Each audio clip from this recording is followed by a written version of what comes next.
విదేశాల్లో చదవాలనుకుంటున్నారా? అయితే విదేశ్ కన్సల్ట్ ని సంప్రదించండి. జనసేన అధినేత పవన్ కళ్యాణ్ ఎన్నికలకు ముందు ఎంత దూకుడుగా ఉండేవారో ఇప్పుడు సాధుజీవిగా మారారు. అసలు మాట్లాడమే మానేశారు. రాష్ట్రంలో జరుగుతున్న పరిణామాలపైన ఆయన ప్రశ్నించలేకపోతున్నారు అన్న విమర్శలు ఉన్నాయి. ఎవరికైనా బయట ఉండి చూస్తే అంతా బానే కనిపిస్తుంది, అలాగే లోపలికి వచ్చి చూస్తే కానీ అసలు విషయం తెలియదు అంటారు. అదే పవన్ కళ్యాణ్ విషయంలో నిజమైంది అంటున్నారు. అధికారంలో లేనప్పుడు పదే పదే ప్రశ్నించిన పవన్ కళ్యాణ్ అధికారంలోకి రాగానే ఇప్పుడు అసలు విషయం అర్థమైనట్లుంది. అసలు పాలన ఎంత కష్టమో ఆయనకు బోధపడినట్లుంది. విడిపోయిన ఆంధ్రప్రదేశ్ రాష్ట్రాన్ని అభివృద్ధి చేయాలంటే తమ కూటమి వల్లే సాధ్యమవుతుంది అని ఎన్నికలకు ముందు పదే పదే పవన్ కళ్యాణ్ చెప్పారు. తమ కూటమి ఇచ్చిన హామీలకు తాను భరోసా ఇస్తున్నానని, తాను దగ్గరుండి వాటిని అమలు చేయిస్తానని పదే పదే బహిరంగ సభల్లో చెప్పుకొచ్చారు జనసేనాని. సూపర్ 6 కానీ, ఎన్నికలకు ముందు విడుదల చేసిన టీడీపీ జనసేన మేనిఫెస్టోల అంశాల విషయంలో కానీ ఆయన తనది గ్యారంటీ అని చెప్పారు.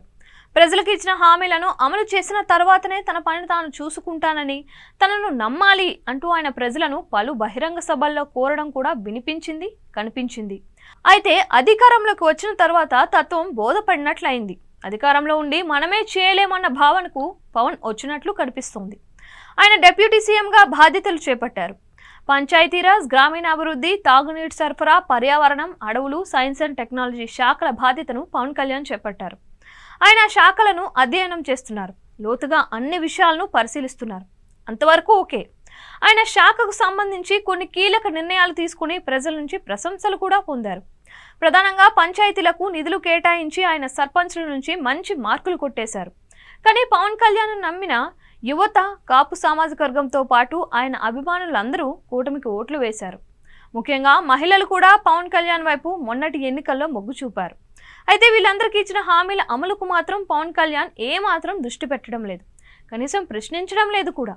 అధికారంలో ఉన్నప్పుడు ముఖ్యమంత్రిని ప్రశ్నించలేకపోవచ్చు, కనీసం పవన్ కళ్యాణ్ జోక్యం చేసుకుని ఇచ్చిన హామీల అమలు ఏ తేదీ నుంచి చేస్తారు అని చెప్పగలిగితే పవన్ కళ్యాణ్ పై నమ్మకం ఉంటుంది, ఇంకా గౌరవం కూడా పెరుగుతోంది. కానీ పవన్ కళ్యాణ్ అది వదిలేసి ఇప్పటికీ టీడీపీ నిర్ణయాలను ప్రశంసిస్తూ ఓటమి పాలైన వైసీపీని విమర్శిస్తూ ఉంటే ఆయన కూడా రాజకీయ నాయకుడు కాక నయా లీడర్ ఎలా అవుతారు అని సోషల్ మీడియాలో పోస్టింగ్లు కనిపిస్తున్నాయి.